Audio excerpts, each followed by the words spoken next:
రెండో విడత భూ సమీకరణలో ప్రభుత్వానికి షాక్ ఇస్తున్నారు రైతులు. నోటిఫికేషన్ ఇచ్చి 2 నెలలు గడుస్తున్నప్పటికీ ప్రభుత్వానికి భూమి ఇవ్వడానికి రైతులు సిద్ధం కావడం లేదు. బలవంతంగా భూములు తీసుకుంటే చూస్తూ ఊరుకునేది లేదని హెచ్చరిస్తున్నారు.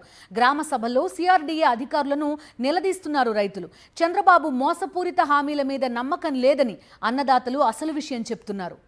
రాజధాని విస్తరణలో భాగంగా ప్రభుత్వం చేపట్టిన రెండవ విడత భూ సమీకరణ ప్రభుత్వానికి షాక్ ఇస్తోంది. కూటమి పెద్దలు ఆశించినంత వేగంగా సమీకరణ జరగటం లేదు.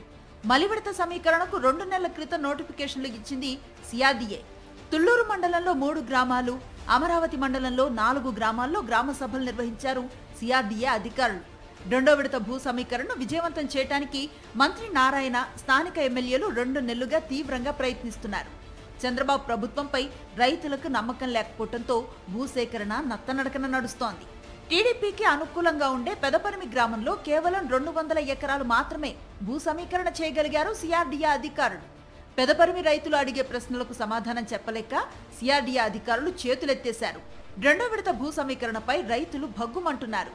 తమను నట్టేటా ముంచిన ఈ ప్రభుత్వాన్ని ఎలా నమ్మాలంటూ అధికారులను నిలదీస్తున్నారు. గతంలో భూములిచ్చిన రైతులకు 12 సంవత్సరాలు గడిచినా సరే రిటర్నబుల్ ప్లాట్లను ఇంతవరకు అభివృద్ధి చేసివ్వలేదని, రెండో విడతలో భూములిచ్చే తమకు 3 నెలల్లో ప్లాట్లు ఎలా ఇస్తారో చెప్పాలంటూ ప్రశ్నిస్తున్నారు. తొలి విడతలో భూములిచ్చిన రైతులు పడినట్లు తాము ఇబ్బందులు పడలేమని అధికారులకు మంత్రి నారాయణకి స్పష్టం చేశారు పెదపరిమి రైతులు. 2015లో చేపట్టిన తొలి విడత సమీకరణలో ఇచ్చిన ప్యాకేజీనే రెండో విడత భూ సమీకరణలో అమలు చేస్తామని ప్రభుత్వం చెప్పడంపై రైతులు మండిపడుతున్నారు.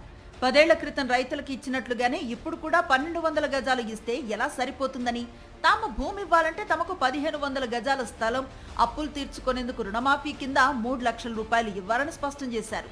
అంతేకాదు నియమిత సమయంలో రిటర్నబుల్ ప్లాట్లు ఇవ్వకపోతే నష్టపరిహారం ఎంత ఇస్తారో చెప్పాలని ప్రభుత్వాన్ని నిలదీస్తున్నారు రైతులు. రైతుల డిమాండ్స్ ను పక్కన పెట్టి బలవంతంగా వారి భూములు తీసుకోవాలని చంద్రబాబు ప్రభుత్వం చూస్తోందని రాజధాని రైతులు భావిస్తున్నారు. అలా చేస్తే చూస్తూ ఊరుకునేది లేదని రైతులు హెచ్చరిస్తున్నారు. రెండో విడత ల్యాండ్ పూలింగ్ పై అనుమానాలు నివృత్తి చేయాలని కోరుతున్నారు. మొదటి విడతలో భూములు ఇచ్చిన రైతులకు న్యాయం చేసిన తర్వాతే తమ వద్దకు రావాలంటున్నారు.